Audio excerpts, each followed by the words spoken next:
So முக்கியமான விஷயம் என்னென்னா, அவங்க என்ன போதனை செய்தார்கள்ன்றதை விட்டுட்டு சடங்குகள் பின்னாடியே போகிறது தான் மதத்தை கடைபிடிப்பதாக பலரும் நினச்சிக்கிட்டு இருக்கிறாங்க. அது கோர் கான்செப்ட்லேருந்து விலகி போகிறது. இப்போ பெரியார் சொன்ன கருத்துக்களை நான் ஏற்றுக்கிட்டு அதை படி வாழ்கிறத கரெக்டாக இருக்குமா? பெரியார் படத்தை வச்சு டெய்லி பூ போட்டுக்கிட்டு இருந்தேன்னா அது கரெக்டாக இருக்குமா? அதே தான் மற்றவர்களுக்கும் நான் சொல்கிறது. பெரியாருக்கும் மற்ற 3 பேருக்கும் உள்ள ஒரே ஒரு வித்தியாசம் என்னென்னா, 3 பேர் கூட இல்லை, புத்தர் கூட யாரையும் சாமின்லாம் சொல்லி கும்பிடலாம் சொல்லலை அவர். இவங்க 2 பேர் சொன்னாங்க. புத்தரும் சரி பெரியாரும் சரி கூட ஒன்று சேர்த்து சொன்னாங்க, கடவுளும் இல்லை அப்படின்னாங்க. அவ்வளோதான். உலகத்தில் 3000 மதம் இருக்குன்னா கிறிஸ்தவர்கள் மிச்சம் 2999 மதத்தை ஏற்பதில்லை. இஸ்லாமியர்கள் இஸ்லாத்தை தாண்டி 2999 மதங்களை ஏற்பதில்லை. என்னை போன்றவர்கள் 3000ஐயும் ஏற்பதில்லை. அவ்வளோதான் வித்தியாசமே தவிர வேற ஒரு பெரிய வித்தியாசமும் கிடையாது. மனிதன் ஒழுக்கமாக நல்லவனாக வாழ்ந்தால் போதும். இன்னமும் கதை விட்டுக்கிட்டே இருப்பாங்க, ஒழுக்கம் வரணும்னாலே மதம் வேணும்பாங்க. அதெல்லாம் தேவையில்லை. ஒழுக்கத்துக்கு பெரியார் சிறப்பாக கொடுத்த ஒரு விளக்கம் என்னென்னா, நீ உனக்கு எதெல்லாம் மற்றவங்க செஞ்சால் பிடிக்காதோ அதெல்லாம் நீ மற்றவங்களுக்கு செய்யாத. என்கிட்ட யாராவது போய் சொன்னால் எனக்கு பிடிக்காது, என்னை ஏமாத்தினா பிடிக்காது, அந்த மாதிரி. அப்போ அதெல்லாம் நான் மற்றவங்கள்ட்ட செய்யாமல் இருக்கணும். உனக்கு மற்றவங்கெல்லாம் என்ன செஞ்சால் பிடிக்குமோ அதெல்லாம் நீ மற்றவங்களுக்கு செய். இவ்வளோதான் சிம்பிள் ஒழுக்கன்றது. புரியுதா? இதுக்கு பெருசாக கடவுளும் தேவையில்லை, சொர்க்கம் நரகம் எந்த கதையும் தேவையில்லை. ஒழுக்கமாக வாழணும்னா ஒழுக்கமாக வாழணும், அவ்வளோதான். பயமுறுத்தி ஒரு நல்ல சமூகத்தை கட்டமைக்க முடியாது, கட்டமைக்க வேண்டிய அவசியம் கிடையாது. அது நல்ல சமூகமாகவும் இருக்காது. இருந்தாலும் அது அந்த பயத்தோடு மட்டும்தான் இருக்குமே தவிர நேர்மையாக ஒழுக்கமாக இருக்காது. அந்த பயத்தின் காரணமாக வேணா இருக்கும். திருக்குரான் இறைவனிடத்திலிருந்து வரவில்லை என்று நீங்கள் நினைத்தால் நிரூபித்து காட்டுங்கள். குரானில் ஒரு முரண்பாட்டை கண்டுபிடித்தால் நிரூபித்து விடலாம். இதைத்தான் பொய்ப்பிக்கும் சோதனை என்பார்கள். யாராவது ஒருவர் இறை நம்பிக்கை கொண்டவராக இருந்தால், எந்த விதமான பாரபட்சமும் இல்லாதவராக இருந்தால், கடந்த 1 மணி நேரமாக நான் கூறியதை கேட்டு திருக்குரான் இறைவனிடமிருந்து வந்தது என்பதை ஒப்புக்கொள்வார். ஆனால் இறை நம்பிக்கையே இல்லாத ஒருவரின் நிலை என்ன? இறைவனையே நம்பாத ஒருவர் எப்படி குரான் இறைவனிடமிருந்து வந்ததா என்ற கேள்வியை எழுப்புவார்? ஆகவே நாம் உலகின் பெரும்பான்மையோர்களுடன் இதுவரை உரையாடினோம். ஆயினும் இப்போது கணிசமாக உள்ள இறை மறுப்பாளர்களை கவனிப்போம். நாத்திகர்கள் இறைவனையே நம்பாதவர்களாக இருக்கிறார்கள். அவர்களுக்கு எப்படி புரிய வைப்பது? நான் ஒரு நாத்திகரை சந்தித்தால் அவர் கடவுள் இல்லை என்று சொல்லுவார். இதை கேட்டதும் நான் செய்யும் முதல் காரியம் அவரை பாராட்டுவது. நீங்கள் ஆச்சரியப்படலாம், எதற்காக சகோதரர் ஜாகிர் ஒரு நாத்திகரை பாராட்டுகிறார்? நான் அவரை பாராட்டுவதற்கு காரணம் என்னவென்றால், மானிடர்களில் பெரும்பாலோர் குருட்டு நம்பிக்கை உள்ளவர்களாக இருக்கிறார்கள். பெரும்பாலான கிறிஸ்தவர்கள் அவர்களது தந்தை கிறிஸ்தவராக இருப்பதால் கிறிஸ்தவர்களாக இருக்கிறார்கள், தந்தை இந்துவாக இருப்பதால் இந்துவாக இருக்கிறார்கள், தந்தை முஸ்லிமாக இருப்பதால் முஸ்லிம்களாக இருக்கிறார்கள். அவர்கள் சிந்திப்பதில்லை. ஆனால் இந்த நாத்திகன் சிந்திக்கின்றான். அவன் ஒரு மத ஆசார குடும்பத்திலிருந்து வந்திருந்தாலும் அவர் தன் பெற்றோர் வணங்குகிற கடவுளை ஒப்புக்கொள்வதில்லை, கடவுளாக ஏற்றுக்கொள்ள தகுதி இல்லை என்று எண்ணுகிறான். நான் நாத்திகர்களை பாராட்டுவதற்கு காரணம், அவர்கள் இஸ்லாமிய கலிமாவான ஷஹாதாவின் முதல் பகுதியை லா இலாஹா இறைவன் இல்லை என்பதை கூறிவிட்டார்கள். அடுத்ததாக அவர்களுக்கு நிரூபித்து நம்ப வைக்க வேண்டியது இல்லல்லாஹ், அல்லாவை தவிர. அதை நான் செய்வேன் இன்ஷா அல்லாஹ். மற்ற முஸ்லிம்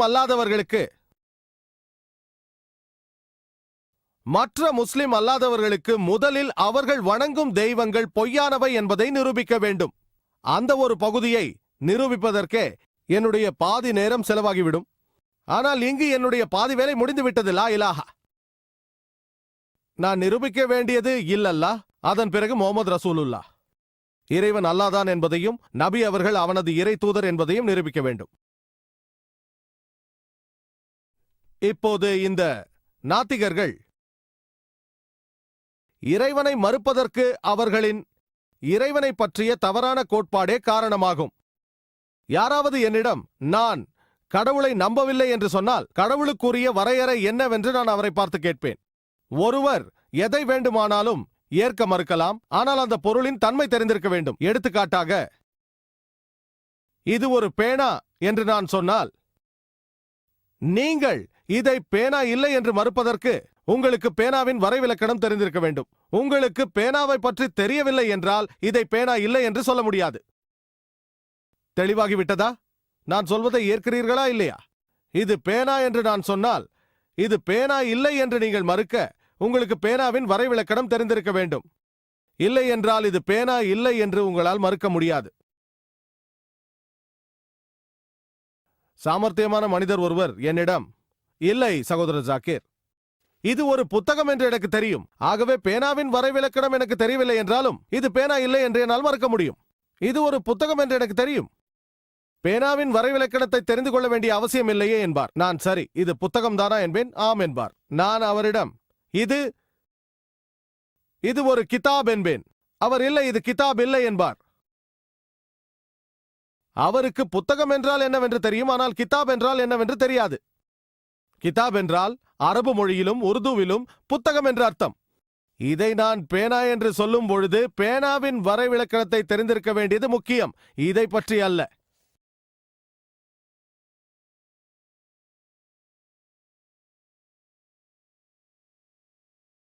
இதேபோல்தான் ஒரு மனிதன் கடவுள் இல்லை என்றால் நான் அவரிடம் கேட்பது கடவுளுக்குரிய வரைவிலக்கணம் என்ன என்பதே.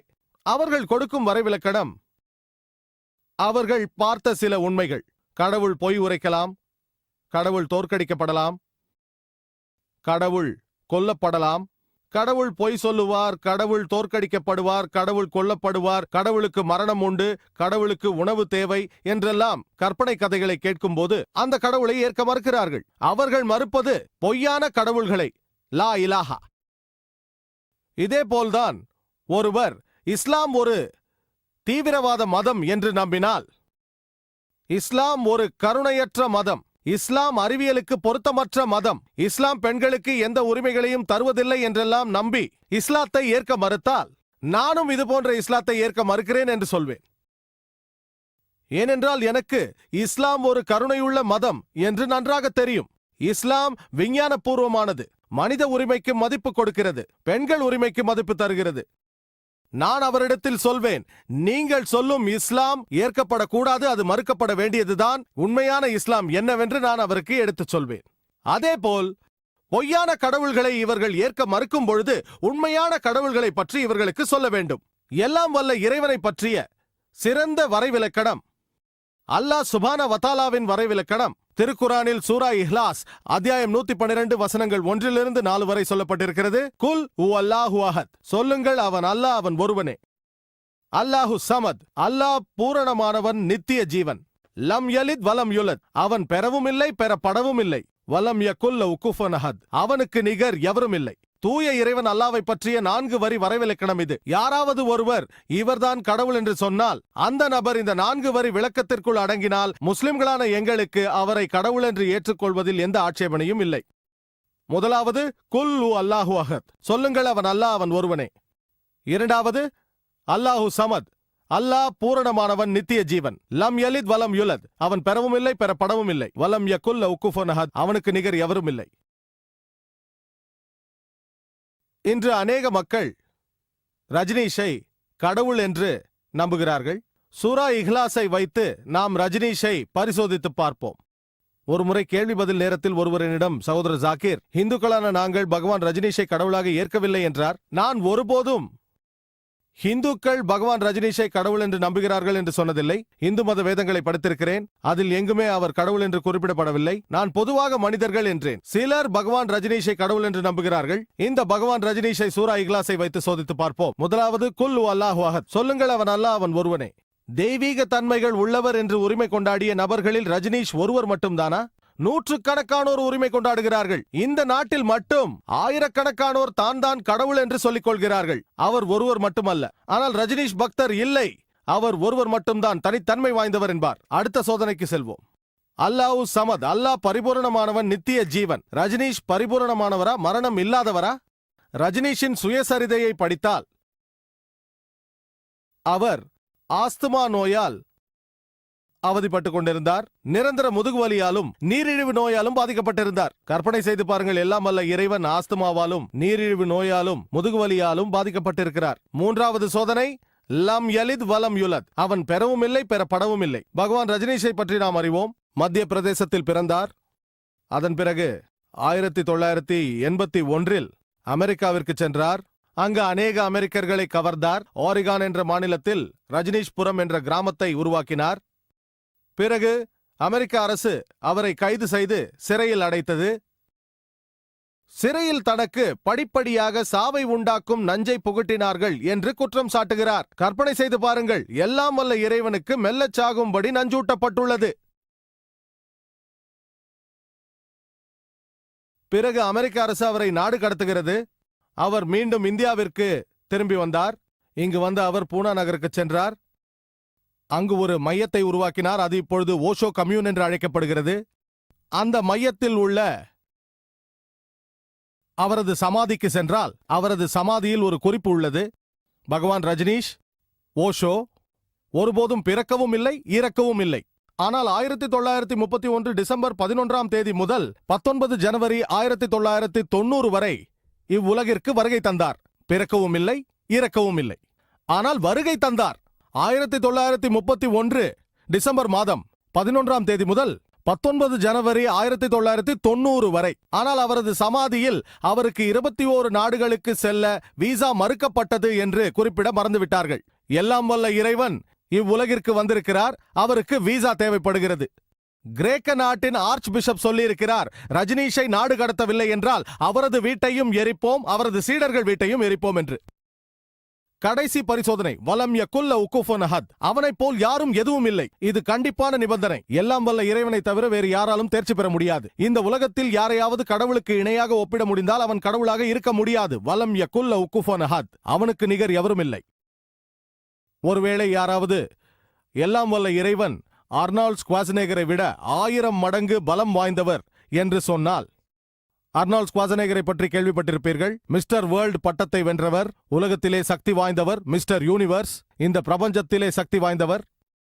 யாராவது உங்களிடத்தில் அர்னால்ட் ஸ்குவாசனேகரை விட எல்லாம் வல்ல இறைவன் 1000 மடங்கு சக்தி வாய்ந்தவர் என்று சொன்னால், இந்த உலகில் யாரையாவது கடவுளுக்கு இணையாக ஒப்பிட முடிந்தால் அது அர்னால்ட் ஸ்குவாசனேகரோ, தாரா சிங்கோ அல்லது கிங் காங்கோ. அது 1000 மடங்கோ இல்லை கோடி மடங்கோ. இந்த உலகில் யாரையாவது கடவுளுக்கு இணையாக ஒப்பிட முடிந்தால் அவர் கடவுளாக இருக்க முடியாது. வலம் யகுல்ல உகுஃபுன் அஹத். அவனுக்கு நிகர் எவரும் இல்லை. பகவான் ரஜினிஷை தெரியும். வெள்ளை உடை அணிந்தார், தாடி வைத்திருந்தார். எல்லா மனிதர்களைப் போலவும் 2 கண்கள், ஒரு மூக்கு, 2 கைகள். இந்த உலகில் யாரையாவது கடவுளுக்கு இணையாக ஒப்பிட முடிந்தால் அவர் கடவுள் கிடையாது. வலம் யகுல்ல உகுஃபுன் அஹத். மேலும் திருக்குரானில் அல்லாஹ் சொல்கிறான், சூரா இஸ்ராவில் அத்தியாயம் 17 வசனம் 110, நீங்கள் அல்லாஹ் என்று அழையுங்கள் அல்லது அர் ரஹ்மான் என்று அழையுங்கள். நீங்கள் எந்த பெயரை கொண்டு அழைத்தாலும் அவருக்கு அழகிய பல திருநாமங்கள் இருக்கின்றன. அல்லாவை எந்த பெயர் கொண்டு அழைத்தாலும் அது அழகிய பெயராக இருக்க வேண்டும். தோற்றத்தை கொண்டு இருக்கக்கூடாது. இறை செய்தியில் கூறிய பெயராக இருக்க வேண்டும். இதே செய்தி சூரா இஸ்ரா அத்தியாயம் 17 வசனம் 110 கூறப்பட்டிருப்பது போல, சூரா அர்ராஃப் அத்தியாயம் 7 வசனம் 180, சூரா தாஹா அத்தியாயம் 20 வசனம் 8, சூரா அல் ஹஷ்ர் அத்தியாயம் 59 வசனம் 24 அவனுக்கு அழகிய பல திருநாமங்கள் இருக்கின்றன என்று கூறப்பட்டிருக்கிறது. அநேக நாத்திகர்கள் அறிவியல் மீது நம்பிக்கை வைத்துள்ளார்கள்.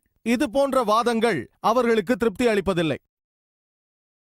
அநேக நாத்திகர்கள் அறிவியல்தான் அளவுகோல் என்பார்கள். அறிவியல் மேலானது என்று நம்புகிறார்கள். ஆகவே இது போன்ற நாத்திகர்களுக்கு அறிவியல் ரீதியாக அல்லாஹ் சுப்ஹானஹு வ தஆலா இருக்கிறான் என்று நிரூபிக்கப் போகிறேன். இந்த நாத்திகன் அறிவியல் மீது நம்பிக்கை வைத்திருக்கிறான் என்று தெரிந்த பிறகு, அவனை வாழ்த்திய பிறகு, அவனிடம் நான் ஒரு சாதாரண கேள்வி கேட்பேன். ஒருவேளை இந்த உலகத்தில் இதுவரை யாரும் பார்க்காத ஒரு கருவி ஒன்று இருந்தால், அந்த கருவி உங்கள் முன் கொண்டு வரப்பட்டு அந்த கருவியின் இயக்கத்தை பற்றி கூற தகுதி உள்ள முதல் மனிதர் யார் என்று உங்களிடம் கேள்வி கேட்கப்பட்டால்,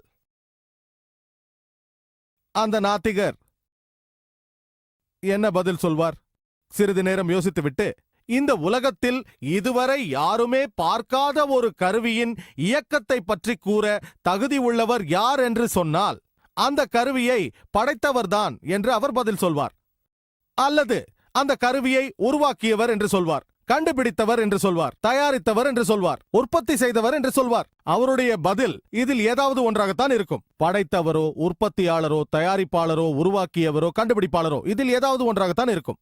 அந்த பதிலை உங்கள் நினைவில் வைத்துக் கொள்ளுங்கள். இரண்டாவது நபர் யார்? அந்த படைத்தவர் யாரிடம் சொல்கிறாரோ அவராக இருக்கலாம், அல்லது ஆராய்ந்து தெரிந்து கொண்டவராக இருக்கலாம். அந்த நாத்திகரிடத்தில் இந்த பிரபஞ்சம் எப்படி உருவானது என்று கேளுங்கள். அதற்கு அவர் சொல்வார், நமது பிரபஞ்சமானது முதலில் ஒரு நெபுலாவாக இருந்தது. அதன் பிறகு பெரும் வெடிப்பு, பிக் பேங் ஏற்பட்டது.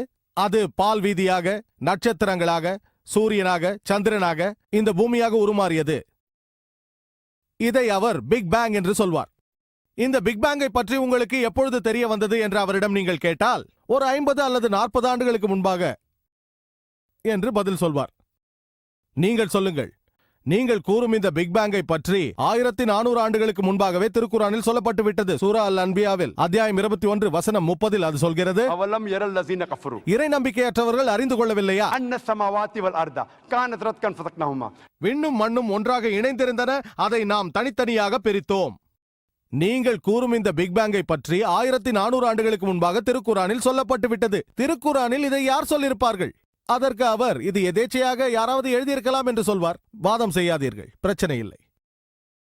அடுத்த கேள்வியை கேளுங்கள். மண்ணுலகின் அமைப்பு என்ன என்று கேளுங்கள். அவர் சொல்லுவார், ஆரம்ப காலங்களில் மனித இனம் இந்த உலகம் தட்டை என்று நினைத்தார்கள். ஆனால் 1577 சர் பிரான்சிஸ் டிரேக் இந்த உலகை கப்பல் மூலமாக சுற்றி வந்த பொழுது இந்த உலகம் உருண்டை என்று நிரூபித்தார். அவரிடம் சொல்லுங்கள், திருக்குரானில் சூரா நாசியாத் அத்தியாயம் 79 வசனம் 30 வல் அர்த பாத ஸாலிக தஹஹா, நாம் இந்த உலகை முட்டை வடிவில் படைத்தோம். தஹஹா என்ற அரபு சொல்லுக்கு அர்த்தம், அதன் ஒரு அர்த்தம் விரித்தோம் என்றும், ஆகவே உலகு விரிக்கப்பட்டுள்ளது. மற்றும் ஒரு பொருள் அரபு சொல் துய்யா, அதற்கு முட்டை என்று பொருள். இன்று நமக்கு தெரியும், உலகம் பந்தை போல உருண்டை வடிவாக இல்லை. அது ஒரு துருவத்திலிருந்து ஆரம்பித்து மத்தியில் பருத்திருக்கும் ஜியோஸ்பெரிக்கல் வடிவில் இருக்கிறது, கிட்டத்தட்ட முட்டையை போல. இந்த அரபு சொல் துய்யா என்பது சாதாரண முட்டையை குறிப்பதல்ல, ஒரு தீக்கோழியின் முட்டையையே குறிப்பிடுகிறது. ஒரு தீக்கோழியின் முட்டையை நன்றாக பார்த்தோமே ஆனால் அது ஜியோஸ்பெரிக்கல் வடிவில் தான் இருக்கும். 1400 ஆண்டுகளுக்கு முன்பாகவே திருக்குரானில் ஜியோஸ்பெரிக்கல் வடிவில் தான் உலகம் இருக்கும் என்று குறிப்பிடப்பட்டுள்ளது. இதை யாரால் சொல்லியிருக்க முடியும்? அவர் சொல்லுவார், உங்கள் நபி அவர்கள், அவருக்கு சாந்தி உண்டாகட்டும், மிக்க புத்திசாலி என்று சொல்லுவார். விவாதம் செய்யாதீர்கள், தொடர்ந்து பேசுங்கள். சந்திரனின் ஒளி அதற்கு சொந்தமான ஒளியா இல்லை பிரதிபலிப்பா? அதற்கு அந்த நாத்திகர் சொல்லுவார், ஆரம்ப காலத்தில் சந்திரனின் ஒளி அதன் சொந்த ஒளி என்று நம்பினோம். ஆனால் இன்று சந்திரனின் ஒளி அதன் சொந்த ஒளி அல்ல, சூரிய ஒளியின் பிரதிபலிப்பு என்று அறிந்து கொண்டோம். இதை எப்போது தெரிந்து கொண்டீர்கள்? அவர் சொல்லுவார், நேற்று, 50, 100, 200 ஆண்டுகளுக்கு முன்பாக என்று சொல்லுவார். குர்ஆன் 1400 ஆண்டுகளுக்கு முன்பாக சொல்லிவிட்டது. சூரா ஃபுர்கானில் அத்தியாயம் 25 வசனம் 61 வான்மண்டலத்தில் கோளங்களை சுழன்று வரும் பாதைகளை உருவாக்கி சூரியனையும் ஷம்ஸ் அதன் சுய ஒளியை உடையதாகவும் சந்திரன் அதன் இரவல் ஒளியை கொண்டதாகவும் உருவாக்கினவன் பாக்யவான். சூரியனுக்கு அரபு சொல் ஷம்ஸ், அதன் ஒளியை சிராஜ் அல்லது வஹாஜ் என்றே குறிப்பிடுவார்கள், அதாவது சுடர் அல்லது ஒளி சிந்தும் விளக்கு. சந்திரனை கமர் என்று அரபியில் அழைப்பார்கள். அதன் ஒளியை முனீர் அல்லது நூர் என்று குறிப்பிடுவார்கள். முனீர் என்றால் சந்திரனின் ஒளியை வஹாஜ் அல்லது சிராஜ் என்று குறிப்பிடவில்லை, எப்போதுமே நூர் அல்லது முனீர் என்று குறிப்பிடப்பட்டுள்ளது. இரவல் ஒளி அல்லது பிரதிபலிக்கும் ஒளி. திருக்குரானில் 1400 ஆண்டுகளுக்கு முன்பாக இதை யார் சொல்லியிருப்பார்கள்? அவர் மௌனமாக இருப்பார். பதிலுக்காக காத்திருக்காமல் தொடர்ந்து பேசுங்கள். நான் பள்ளிக்கூடத்தில் படிக்கும் பொழுது சூரியன் தன்னைத்தானே சுற்றி கொண்டிருக்கும், ஒரே இடத்திலேயே தரித்திருக்கும், அது தன்னுடைய வழித்தடத்தில் சுற்றி வராது என்று படித்தேன். திருக்குரான் சூரா அல் அன்பியாவில் அத்தியாயம் 21 வசனம் 33 ஹுவல் லஸீ ஹலகல் லைல வன் நஹாரா, அல்லாஹ் இரவையும் பகலையும் படைத்தான், வஷம்ஸ வல் கமர், சூரியனையும் சந்திரனையும், குல்லுன் ஃபீ ஃபலகி யஸ்பஹூன், அவை ஒவ்வொன்றும் தத்தமது வட்ட வரைக்குள் நீந்துகின்றன. அரபு சொல் யஸ்பஹூன் என்பது நகர்ந்து செல்லும் ஒரு பொருளை குறிக்கிறது. ஆகவே விண்ணில் உள்ள கோளங்கள் சம்பந்தமாக பேசும்போது சூரியனும் சந்திரனும் தன்னைத்தானே சுற்றி கொண்டு அவைகள் தங்கள் பாதைகளிலும் சுழன்று வந்து கொண்டிருக்கின்றன என்பதை உணர்த்துகிறது. இன்று அறிவியல் சொல்கிறது, சூரியன் தனது ஒரு சுழற்சியை பூர்த்தி செய்ய கிட்டத்தட்ட 25 நாட்கள் ஆகின்றன. யோசித்து பாருங்கள், நான் 1982 பள்ளி படிப்பை முடித்தேன். சூரியன் ஒரே இடத்தில் தரித்திருக்கும் என்று கற்றுத்தரப்பட்டது. 1400 ஆண்டுகளுக்கு முன்பாக திருக்குரானில் சூரியன் தன் பாதையில் நீந்துகிறது என்று சொல்லப்பட்டிருக்கிறது. எனது அறிவியல் புத்தகத்தில் ஒரே இடத்தில் தரித்திருக்கும் என்று சொல்லப்பட்டது. இன்று சூரியன் சுழல்கின்றது என்று நிரூபிக்கப்பட்டுள்ளது. இதை யார் சொல்லியிருப்பார்கள் என்று அவரிடம் கேளுங்கள். அவர் மௌனமாக இருப்பார். சில விமர்சகர்கள் திருக்குரான் விண்ணியலை பற்றி பேசுவது பெரிய விஷயம் அல்ல, ஏனென்றால் அரபுகள் விண்ணியலில் முன்னேறியவர்கள் என்பார்கள். நான் ஒப்புக்கொள்கிறேன், அரபிகள் விண்ணியல் துறையில் முன்னேற்றம் கண்டவர்கள்தான். ஆனால் ஒன்றை நினைவூட்டுகிறேன், அரபியர்கள் திருக்குரான் அருளப்பட்ட சில நூற்றாண்டுகளுக்கு பிறகுதான் விண்ணியல் துறையில் முன்னேற்றம் அடைந்தார்கள். ஆகவே திருக்குரானிலிருந்து அவர்கள் விண்ணியலை பற்றி தெரிந்து கொண்டார்களே தவிர மாறாக இல்லை. நீரியல் சம்பந்தமாக இறை மறுப்பாளரிடம் நீரின் சுழற்சியை பற்றி கேட்டால் அவர் சொல்வார், சமுத்திரங்களிலிருந்து தண்ணீர் நீராவியாக மேலெழுந்து விண்ணில் மேகங்களாக உருவாகி உருவான மேகங்கள் நீராகி மழையாக பொழிகின்றன, மீண்டும் அந்த நீரே தேவையை பூர்த்தி செய்கின்றன என்பார். இது உங்களுக்கு எப்பொழுது தெரிய வந்தது என்று கேளுங்கள். அவர் சர் பெர்னார்ட் பாலசி 1580ஆம் ஆண்டில் இதை கண்டுபிடித்த பொழுதுதான் தெரிய வந்தது என்று சொல்வார். 1580. நீங்கள் சொல்லுங்கள், 1580 உங்களுக்கு தெரிய வந்தது. வெறும் ஒரு சில ஆண்டுகளுக்கு முன்பாக தெரிய வந்தது. 1400 ஆண்டுகளுக்கு முன்பாகவே திருக்குரானில் சொல்லப்பட்டிருக்கிறது. திருக்குரான் சொல்கிறது, பெருங்கடலிலிருந்து தண்ணீர் ஆவியாகி மேகமாக உருவாகி மேகங்கள் நகர்ந்து இணைந்து சங்கமமாகி மழையாக பொழிகின்றன, மீண்டும் அந்த தண்ணீர் சுழற்சியின் தேவையை பூர்த்தி செய்கின்றன. இது குறித்து திருக்குரானில் அநேக இடங்களில் சொல்லப்பட்டிருக்கிறது. சூரா ஜும்ர் அத்தியாயம் 39 வசனம் 21, சூரா ரூம் அத்தியாயம் 30 வசனம் 24, சூரா அல் ஹிஜ்ர் அத்தியாயம் 15 வசனம் 22, சூரா முஹ்மினூன் அத்தியாயம் 23 வசனம் 18, சூரா ரூம் அத்தியாயம் 30 வசனம் 48, சூரா அன்னூர் அத்தியாயம் 24 வசனம் 43, சூரா அன்னபா அத்தியாயம் 78 வசனம் 12 14 வரை. மேலும் இது குறித்து சூரா ராஃப் அத்தியாயம் 7 வசனம் 57, சூரா அர்ராத் அத்தியாயம் 13 வசனம் 17, சூரா ஃபுர்கான் அத்தியாயம் 25 வசனங்கள் 48 49, மேலும் சூரா யாசீனில் அத்தியாயம் 36 வசனம் 34, மேலும் சூரா ஃபாத்திர் அத்தியாயம் 35 வசனம் 9, மேலும் சூரா அல் ஜாசியா அத்தியாயம் 45 வசனம் 5, சூரா காஃப் அத்தியாயம் 50 வசனம் 9 10, சூரா அல் வாக்கியா அத்தியாயம் 56 வசனம் 67 70 வரை, சூரா தாரிக் அத்தியாயம் 86 வசனம் 11. இது போன்ற பல வசனங்களை சொல்லிக்கொண்டே போகலாம். இந்த வசனங்கள் அனைத்தும் நீரின் சுழற்சியை குறித்து திருக்குரானில் சொல்லுகின்றன. திருக்குரான் நீரின் சுழற்சியை பற்றி மிக விளக்கமாக கூறுகிறது. 1400 ஆண்டுகளுக்கு முன்பாக இதை யார் சொல்லியிருப்பார்கள்? பதில் வரவில்லையா? கவலைப்படாமல் தொடருங்கள். புவியியலை பற்றி திருக்குரான் சொல்கிறது. பூமியின் சுற்றளவு 3750 மைல்கள் என்று புவியியல் சொல்கிறது. ஆழமான அடுக்குகள் உஷ்ணமாகவும் திரவமாகவும், மேல் அடுக்கு மெலிதாகவும், அதிகபட்சம் 1 to 20 மைல் தடிமனாகவும் உள்ளது. ஆகவே ஆட்டம் காண அதிக வாய்ப்புள்ளது. வளைந்து கொடுக்கும் தன்மை கொண்டதாக உள்ளதால் நகராமல் பாதுகாக்க மலைகள் உதவியாக இருக்கின்றன. இது குறித்து திருக்குரானில் அல்லாஹ் சொல்லியிருக்கிறான். திருக்குரானில் குறிப்பிடப்பட்டுள்ளது. சூரா நபாவில் அத்தியாயம் 78 வசனங்கள் 7 to 8 வரை. அல்லாஹ் சொல்கிறான், والجبال أوتادا. பூமியை விரிப்பாகவும் மலைகளை அதற்கு மூலைகளாகவும் ஆக்கவில்லையா? இதை அறிவியல் என்று ஒப்புக்கொள்கிறது. திருக்குரானில் இதே போன்று இன்னொரு செய்தி. சூரா அல் அன்பியாவில் அத்தியாயம் 21 வசனம் 31, இப்பூமி ஆடி அசையாமல் இருக்கும் பொருட்டு அதில் நாம் நிலையான மலைகளை அமைத்தோம். கடல் ஆராய்ச்சி துறையை பற்றி பார்ப்போம். முன்னரே நமக்கு தெரியும், தண்ணீர் 2 வகையாக உள்ளது. ஒன்று உப்பு நீர், ஒன்று சுவையான நீர். திருக்குரான் இது குறித்து சொல்கிறது. சூரா ஃபுர்கானில் அத்தியாயம் 25 வசனம் 53, அவன்தான் இரு கடல்களையும் ஒன்று சேர்த்தான். ஒன்று மிக இனிமையும் சுவையும் உள்ளது, மற்றொன்று உப்பும் கசப்புமானது. இவ்விரண்டிற்கும் இடையே வரம்பையும் மீற முடியாத தடையையும் ஏற்படுத்தி இருக்கிறோம். 2 வகையான தண்ணீர் இருப்பது நமக்கு முன்பே தெரியும். ஆனால் திருக்குரான் இரண்டையும் கலக்க விடாமல் ஒரு தடையை ஏற்படுத்தி இருப்பதாக சொல்கிறது. இன்று நமக்கு தெரியும், ஒரு வகையான தண்ணீர் மற்றொரு வகையான தண்ணீரில் விழுந்தால் அது தன் தனித்தன்மையை இழந்து மற்றவற்றின் தன்மையை பெறும். இந்த 2 நீர்நிலைகளும் இணையும் இந்த இடத்தை தடுப்பு அல்லது பர்சக் என்று திருக்குரான் குறிப்பிடுகிறது. 1400 ஆண்டுகளுக்கு முன்பாகவே குறிப்பிட்டிருக்கிறது. திருக்குரான் உயிரியல் குறித்து பேசுகிறது.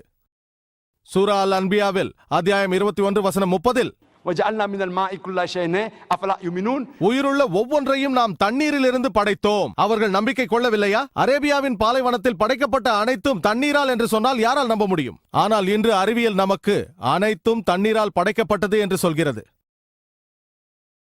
சாத்தியக்கூறு கோட்பாடு என்று ஒன்று உள்ளது.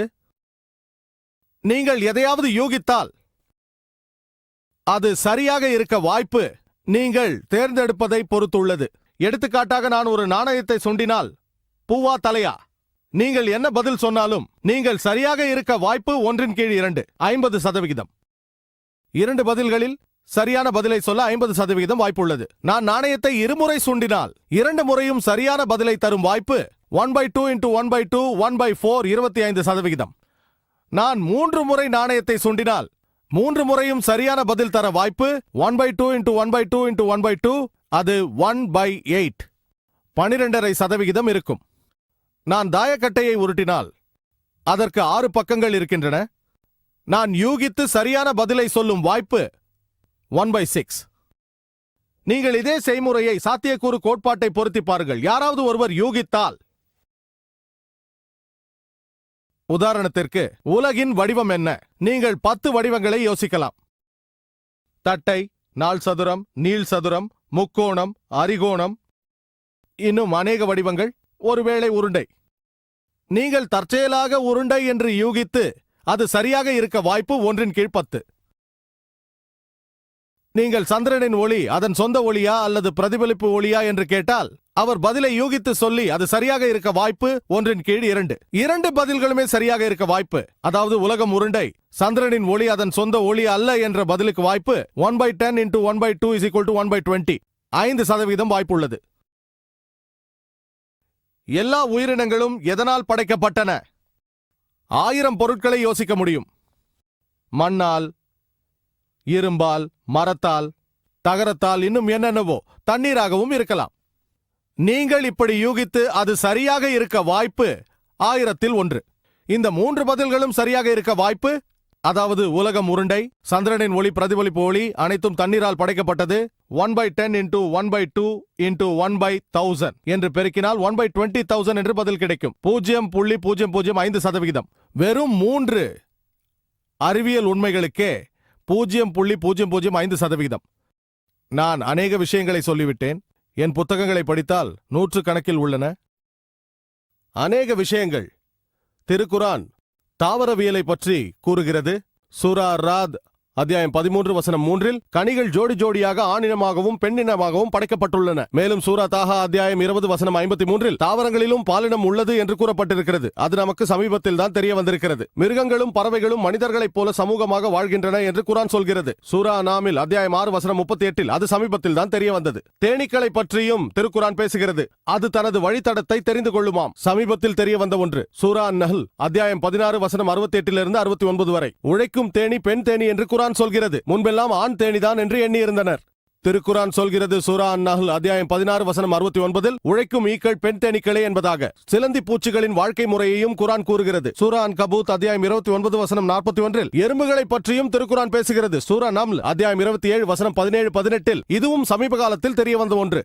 மரபு கூற்றை பிறப்பியலை பற்றி குரான் பேசுகிறது. செலுத்தப்படும் இந்திரிய துளிகளே குழந்தையின் பாலினத்திற்கு பொறுப்பாகும் என சூரா நஜ்ம் அத்தியாயம் 53 45 மற்றும் அத்தியாயம் 75 37 39 இதுவும் சமீபத்தில் தெரிய வந்த ஒன்று. கரு உற்பத்தியை பற்றியும் குரான் பேசுகிறது. எல்லா மனிதர்களும் அலகாவால் உருவானார்கள், அட்டையை போன்ற ஒட்டி கொண்டிருக்கும் பொருளிலிருந்து. சூரா அலக் அத்தியாயம் 96 2 இதையும் சமீபத்தில் தான் தெரிந்து கொண்டோம். கரு உற்பத்தியின் வெவ்வேறு பரிமாணங்களை பற்றி குரான் அலசுகிறது. அலகா, முத்கா, இசாமா, லெஹம். சூரா மூமினூன் அத்தியாயம் 23 12 14 அதுவும் சமீபத்தில் தெரிய வந்த ஒன்று. அநேக அறிவியல் உண்மைகள் திருக்குரானில் கூறப்பட்டிருக்கிறது.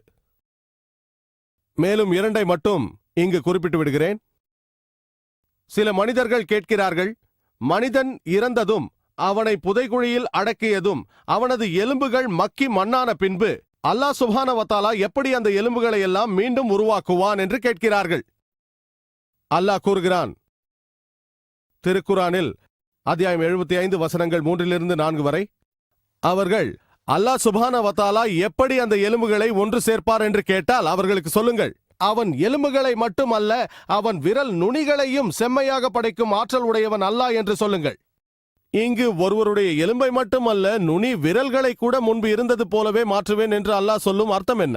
1880 சர் பிரான்சிஸ் கோல்ட் என்பவர் விரல் ரேகை பதியும் முறையை கண்டுபிடித்தார். 10 லட்சம் மனிதர்களின் விரல் ரேகைகளில் கூட ஒருவரின் ரேகை இன்னொருவரின் ரேகையைப் போல இருப்பதில்லை என்று சொன்னார். இன்று போலீஸ், சிஐடி, FBI மற்றும் CIA போன்றவர்கள் குற்றவாளிகளை கண்டுபிடிக்க இந்த விரல் ரேகை பதிவு முறையை தான் கடைபிடிக்கிறார்கள். 1400 ஆண்டுகளுக்கு முன்பாக குர்ஆன் விரல் ரேகையை பற்றி பேசுகிறது. 1880 தான் கண்டுபிடித்திருக்கிறோம். இதை பற்றி யார் சொல்லியிருப்பார்கள்? இந்த அறிவியல் உண்மைகளை பற்றிய எனது பேச்சை முடிக்கும் முன்பு ஒரு விஷயத்தை சொல்லிக்கொள்ள ஆசைப்படுகிறேன். ஒரு விஞ்ஞானி இருந்தார். அவரது பெயர் தகட ஷான். அவர் தாய்லாந்தை சேர்ந்த ஒரு பேராசிரியர். வலியை ஏற்படுத்தும் தன்மையை பற்றி ஆராய்ச்சி செய்திருக்கிறார். முன்பெல்லாம் மனிதர்களாகிய நாம் நினைத்தோம், டாக்டர்களும் நினைத்தார்கள், மூளைதான் வலியின் தன்மைக்கு பொறுப்பாகும் என்று. இன்று நமக்கு தெரிய வந்துள்ளது, நமது தோலில் சில வலி உணரிகள் இருக்கின்றன. அவைகளும் வலி உணர்விற்கு காரணமாக அமைகின்றன. ஆகவேதான் தீக்காயத்துடன் ஒருவரை டாக்டரிடம் கொண்டு வந்தால் டாக்டர் ஒரு ஊசியை எடுத்து காயம்பட்ட இடத்தில் குத்துகிறார். காயம்பட்டவர் வலியை உணர்ந்தால் வலி உணரிகள் பாதிக்கப்படவில்லை என்று மருத்துவர் சந்தோஷப்படுவார். காயம்பட்டவர் வலியை உணரவில்லை என்றால் மருத்துவர் கவலைப்படுவார். வலி உணரிகள் அழிக்கப்பட்டு விட்டன. திருக்குரானில் கூறப்பட்டிருக்கிறது, சூரா நிசா அத்தியாயம் 4 வசனம் 56, யார் நமது வேத வசனங்களை நிராகரிக்கிறார்களோ அவர்களை நாம் நிச்சயமாக நரகத்தில் புகுத்துவோம். அவர்களின் தோள்கள் கருகிவிடும் போதெல்லாம் வேறு தோள்களை அவர்கள் வேதனையை அனுபவிப்பதற்கென அவர்களுக்கு நாம் மாற்றிக்கொண்டே இருப்போம். மனித தோலில் வலியை உணர்த்துவதற்குரிய பொருள் ஏதோ இருக்கிறது. யோசித்து பாருங்கள், திருக்குரான் 1400 ஆண்டுகளுக்கு முன்பே இது குறித்து பேசுகிறது. பேராசிரியர் தகட ஷாம் இந்த விஷயம் திருக்குரானில் குறிப்பிடப்பட்டிருப்பதை கண்டதும் ரியாதில் நடந்த 9வது மருத்துவ மாநாட்டில், அந்த மாநாடு நடக்கும் பொழுதே அவர் ஷஹாதாவை சொன்னார். லா இலாஹ இல்லல்லாஹ் முஹம்மது ரசூலுல்லாஹ், வணக்கத்திற்குரிய இறைவன் அல்லாஹ்வை தவிர வேறில்லை, முகமது அவர்கள் இறைவனின் தூதுவராக இருக்கிறார் என்று கூறி இஸ்லாத்தை ஏற்றுக்கொண்டார். இதையெல்லாம் திருக்குரானில் யார் கூறியிருப்பார்கள் என்று நாத்திகரை கேளுங்கள். அவரால் கூற முடிந்த ஒரே ஒரு பதில் அவர் ஏற்கனவே சொன்ன பதில்தான். படைப்பாளர், உருவாக்கியவர், தயாரிப்பாளர், உற்பத்தியாளர், கண்டுபிடிப்பாளர். இந்த படைப்பாளனை, இந்த உருவாக்கியவனை, இந்த தயாரிப்பாளனை, இந்த உற்பத்தியாளனை, இந்த கண்டுபிடிப்பாளனை முஸ்லிம்களான நாங்கள் அல்லாஹ் என்று அழைக்கிறோம். இதன் காரணமாகத்தான் இன்றைய அறிவியல் இறைவனை மறுக்கவில்லை, கடவுள்களின் மாதிரிகளை மறுக்கிறது. மாதிரிகளைத்தான் மறுக்கிறது. லா இலாஹ இல்லல்லாஹ். இன்றைய விஞ்ஞானிகள் மறுக்கும் கடவுள்களின் மாதிரிகள் கடவுள் இல்லை, இது கடவுளாக இருக்க முடியாது, இது இருக்க முடியாது என்று கூறுகிறார்களே தவிர கடவுளை மறுக்கவில்லை. புகழ்பெற்ற தத்துவ ஞானியும் அறிவியலாளருமான பிரான்சிஸ் பேக்கன் கூறுகிறார், விஞ்ஞானத்தில் குறைந்த அறிவு உள்ளவர்கள் நாத்திகர்களாக இருக்கிறார்கள், விஞ்ஞானத்தில் அதிக அறிவு பெற்றவர்கள் இறை நம்பிக்கை உள்ளவர்களாக இருக்கிறார்கள். நான் என்னுடைய உரையை திருக்குரானின் வசனத்தை கூறி முடிக்க விரும்புகிறேன். சூரா ஃபுசிலத் அத்தியாயம் 41 வசனம் 53 அது சொல்கிறது, سنريهم آياتنا في الآفاق وفي أنفسهم حتى يتبين لهم أنه الحق أولم يكفي بربك أنه على كل شيء شهيد. நிச்சயமாக உண்மையானதுதான் என்று அவர்களுக்கு தெரிவிக்கும் பொருட்டு நம்முடைய அத்தாட்சிகளை பல கோணங்களிலும் அவர்களுக்குள்ளேயும் சீக்கிரமே அவர்களுக்கு காண்பிப்போம். وآخر دعوانا الحمد لله رب العالمين.